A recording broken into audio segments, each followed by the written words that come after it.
BP decide होता है systolic pressure upon diastolic pressure.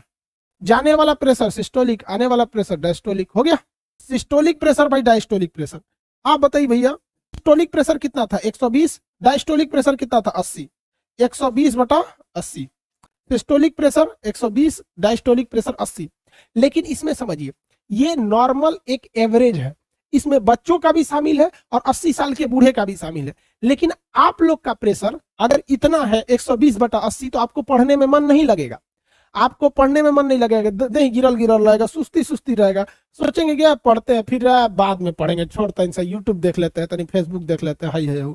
इतना आपका प्रेशर नहीं रहना चाहिए, आपका ब्लड प्रेशर ज्यादा होना चाहिए। छोटे बच्चों को आप देखें सोचा थकबे नहीं करता है, उठ जाएगा सब, इधर उधर हमेशा चार्ज रहेगा सब, इसको परेशान करो, दादाजी को दादी को मोहल्ला में मार करके चलाएगा, घर में टीवी उवी फोड़ देगा, मैंने दिन भर उस ससुरा नौटंकी करते रहता है। तो ये हमारा ब्लड प्रेशर पे होता है। तो ब्लड प्रेशर में आप स्टूडेंट का थोड़ा इससे ज्यादा होना चाहिए। अब आप बताइए अगर आप सिस्टोलिक को बढ़ाएंगे तो डायस्टोलिक भी होना चाहिए। तो आपका 140 है ना तो ठीक है, एकदम खचरे नहीं देखते, कुछ कुछ एकदम हरिहर रहता है सब, समझ में आया कि नहीं आ गया। 120/80 मतलब उतना मजा नहीं देगा, हाँ 140/90 कर दो और ठीक है। तो थोड़ा सा आपका इससे ज्यादा रहना चाहिए, इससे कम तो सोच रहा आपको तो मने नहीं लगेगा। नहीं देखते हैं आदमी कहता है दहिया भरिया रहा है, मने नहीं कर रहा है, छोड़ो ना यहाँ पे, ऐसे अजीब चलेगा। सो ऐसे पहले के जमाने में जब मोबाइल नहीं था ना तो सोचा गर्मी का दिन में नहीं कटता था, तो आदमी शरीर बाहर आते रहता था। तो आप इसको बढ़ा के रहिएगा, ठीक है। अब इसमें दो टाइप का प्रेशर होता है, एक होता है हाइपर टेंशन। क्या होता है भैया? Hyper tension. हाइपर टेंशन समझते हैं?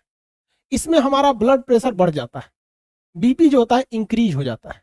हाइपर टेंशन में क्या होता है भैया? बीपी इंक्रीज हो जाता है, ये चला जाता है 150 चल जाएगा या 140 ये चला जाता है 100, मतलब इन द सेंस क्या है, बीपी बढ़ जाता है। तो इसे कहते हैं हाइपर टेंशन। ये अच्छी बात नहीं है बीपी का बहुत ज्यादा बढ़ जाना, इसमें गुस्सा बड़ी तगड़ा आने लगता है। अगर बीपी ज्यादा बढ़ने लगेगा तो भैया ये भी खराब बात है, वरना आपको क्या आने लगेगा? गुस्सा आने लगेगा हाइपर टेंशन में। किसी को दिक्कत? इसमें बीपी क्या हो जाता है? बढ़ जाता है। ये अच्छी बात नहीं है, जैसे इससे भी ज्यादा बढ़ जाएगा, इससे ज्यादा बढ़ जाएगा, 140 से ज्यादा बढ़ जाता है, तो ये अच्छी बात नहीं है। क्या ये अच्छी बात है? अगर आपको हाइपरटेंशन हो गया है तो आपको नमक की मात्रा कम कर लेनी चाहिए। नमक कम कर लेंगे तो बीपी कम आ जाता है, नमक कम कर लेने से बीपी कम हो जाता है। अब बात करते हैं दूसरा नंबर, हो गया। इसके बाद होता है एक हाइपोटेंशन। हाइपोटेंशन क्या होता है? इसमें जो बीपी होता है ये लो हो जाता है, बीपी जो होता है लो हो जाता है। ये कितना घट जाएगा भैया? बीपी का घटना बहुत खराब माना जाता है, 100/70 हो जाता है, इससे भी घट जाता है। अब भाई घटने का कोई फिक्स थोड़ी है, नॉर्मल से बढ़ गया तो भी आप हाइपरटेंशन में जाएंगे। ये वैल्यू याद मत रखिएगा कि क्या क्या होना चाहिए, आप बस इसको याद रखिएगा, इसको बढ़ा या घटा तो होता है। तो एक आदमी एवरेज बता देता है कि इससे ज्यादा घट जाएगा। तो इसमें डॉक्टर कहता है कि देखिए आप क्या कीजिए, आप अपने खाना में नमक की मात्रा थोड़ी बढ़ा लीजिए, नमक की मात्रा बढ़ा लीजिए। इसका मतलब ये होता है कि हम नमक बढ़ा लेते हैं तो ये थोड़ा बीपी हो जाता है। खाने में बहुत बड़ा असर पड़ता है। अगर आप अम्लीय चीज खाएंगे, अम्लीय चीज यानी जिसको खाने में खट्टा लगता है, नींबू हो गया, टमाटर हो गया, उत्तेजित भोजन, मसाला, ये सब चीज, तो अम्लीय चीज खाइएगा तो आपका बीपी बढ़ जाता है। और अगर कड़वा चीज खाइएगा यानी क्षारीय चीज खाइएगा तो बीपी को घटा देता है। तो अम्लीय चीज क्या करता है? बीपी को बढ़ा देता है।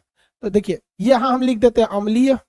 एसिडिक चीज अगर आप खाते हैं तो आपको क्या हो जाता है? आपका बीपी बढ़ जाता है। और अगर आप क्षारीय चीज खाते हैं यानी कड़वा, करेला वगैरह टाइप का, बेस तीखा कड़वा चीज, तो आपका बीपी घट जाता है, आपका बीपी घट जाता है। तो ससुरा घट गया तो भी ठीक नहीं है, सुस्ती देह भर याद रहेगा। देखिएगा ना, महिलाओं का अक्सर बीपी कम होता है, महिलाओं का बीपी क्या होता है? बहुत कम होता है। इसलिए देखिएगा महिला सब ज्यादा काम कर लेगी, सब और धाए दे कहीं बेहोश होकर गिर जाएगी सब।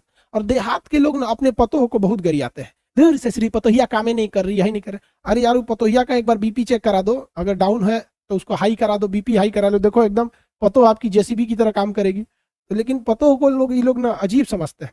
और जो ननद होती है सब ननद, ये सबको मतलब क्या बताइए, ये भाभी की इज्जत बस 1 महीना तक करती है, जब तक उन्होंने हड़िया पत की नहीं संभाला है, किचन उचन में नहीं गई। और जैसे ननद को समझ में आ जाएगा भाभी है, ससुरी को तो समझ में आएगा कि हमारा पर्सनल अब घर का सब काम अब ये करबे करेंगे, समझ में आया? उस घर में देवर उठेंगे 10 बजे, ससुर उठेंगे 8 बजे, ननद उठेंगी 9 बजे, लेकिन पतों को सुबह 4 बजे उठना जरूरी है, क्योंकि घर की लक्ष्मी है। तो बाकी सब कौन सी रावण है सब घरवा में? अजब हाल है। जस करनी तस भोग ही पावा बेचारी की जान लेके रख लेते हैं। आप बताओ, आपको कोई सुबह 4 बजे भोर में उठाने लगे तो कैसे इज्जत कीजिएगा उसको? आदमी थकल रहता, हम तो 2 बजे सोने जाते हैं, कोई 4 बजे उठा देगा तो हम ओकरो कहेंगे तेहू सूत। चलिए, इस सब चीज का ध्यान रखा कीजिए। महिला के जीवन को खराब कर देती है, वरना पुरुष कभी ये नहीं देखने जाएगा कि कौन महिला 10 बजे सूतने जा रही है कि 11 बजे सूत रही है। लेकिन वो अगर कोई महिला प्लेट धो के आएगी तो पुरुष उसको कोई टेंशन नहीं, और महिला जो रहेगी देखिए माई बर्तनवा हेने से ढेर साफ बा, हेनिया से तो साफे नहीं खे। अरे बैल कही के तो हेनिया रख के खाना है का? तो रखे नहीं साफ है तो जाके अपने साफ कर लो दोनों कम नहीं होते। कभी देखे हैं कि नहीं महिला सबका झगड़ा घर में? बड़ी खतरनाक होता है ये सब। आप सबको कोई दिक्कत नहीं आएगा। आप फीस देंगे ना बायोलॉजी पढ़ने के लिए, हिस्ट्री पढ़ने के लिए, ज्योग्राफी पढ़ने के लिए, हम साथ साथ आपको जिंदगी भी पढ़ा देंगे। जिंदगी की सबसे बड़ी खराबी जानते हैं क्या? इस जिंदगी के 2 सबसे खराब उसूल हैं कि जिंदगी जब तक समझ में आती है ये ससुरी आधी खत्म हो चुकी रहती है, इसलिए हम आपको खत्म नहीं होने देंगे। आपकी पढ़ाई खत्म होगी तो जिंदगी की समझ भी डेवलप हो जाएगा। यही सबसे बड़ी खराबी, जब तक समझ में आए ससुरा आधा खत्म हो जाता है। और इस जिंदगी में बड़ी खराब 3-4 चीज है। आपकी ख्वाहिश कुछ और रहेगी, मिलेगा कुछ और, सोचेंगे कुछ और बनने के लिए, बन जाएंगे कुछ और। ये जिंदगी सबके साथ उसूल है। खुद सोचिए ना, हम फौजी बनना चाहते थे, टीचर बन गए अजब हाल है। हालांकि फौज में रहते तो मजा ही कुछ और रहता। किसी फौजी को ना वहां बोर नहीं होने देते, सबको हंसाते खिलाते रहते, उन्हें क्लास लेते, और उधर पाकिस्तानियों को पढ़ाते। इरे ससुरा उन्हें पढ़ ले, माइक लगा लेते, कुली पढ़ल लिखल तो ना, तेहू पढ़ उधर, है कि नहीं? लड़ाई में तो फिर वैसे ही ससुरा, तू उधर रह हम इधर रहते। तो चलो भाई, इतना तो समझ में आ गया आप लोग को बीपी वगैरह। हालांकि बीपी को कम करने के लिए आप नमक की मात्रा कम कीजिए, बीपी बढ़ाने के लिए नमक की मात्रा बढ़ा लीजिए। तो बीपी और नमक एक दूसरे से डायरेक्टली प्रोपोर्शनल होते हैं। यानी अगर आपके खाना में नमक की मात्रा ज्यादा रहेगी तो आपका बीपी बढ़ेगा, डायरेक्टली रिलेशन है। और नमक को घटा देंगे तो बीपी क्या हो जाता है? घट जाता है। किसी को कोई दिक्कत नहीं है। बीपी बढ़ाने के लिए आपको नमक की मात्रा बढ़ानी पड़ेगी, और बीपी को घटाने के लिए नमक की मात्रा घटानी पड़ेगी। और अगर आपका बीपी नहीं घट रहा है, अगर बीपी नहीं घट रहा है तो आप अपनी साली से बात कीजिए, आपकी बीपी घटने लगेगी। आप उससे खूब अच्छा, हाँ जीजा खाना खा लिए, ठीक है ठीक है। तो आपको अगर अपना बीपी डाउन करना है तो साली से बात कीजिए, बहुत जल्दी बीपी डाउन हो जाएगा, एकदम शांत हो जाएंगे। और बीपी को हाई करना है, बहुत तेज बढ़ाना है, तो अपनी घर वाली से बात कीजिए। घर वाली से बात कीजिए, तुरंत बीपी बढ़ जाएगा। तनीसा है, मान के चलिए खाना खराब है, अच्छा नहीं है, तो बीबी से बात कीजिए, कैसा खाना बना है? तो अबे बीपी बढ़ा देगी आपकी, कहेगी खाना है तो खाइए, नहीं तो आपने बना लीजिए, कैसन खाना बना है, गुजारा है इनके लिए स्पेशल खाना आएगा, खाए के बाद खाई रहूंगा ना तो जाएंगे, ये बनल बा खाई, तुरंत बीपी बढ़ जाएगा। अब क्या कर सकते हैं? समझ में आया?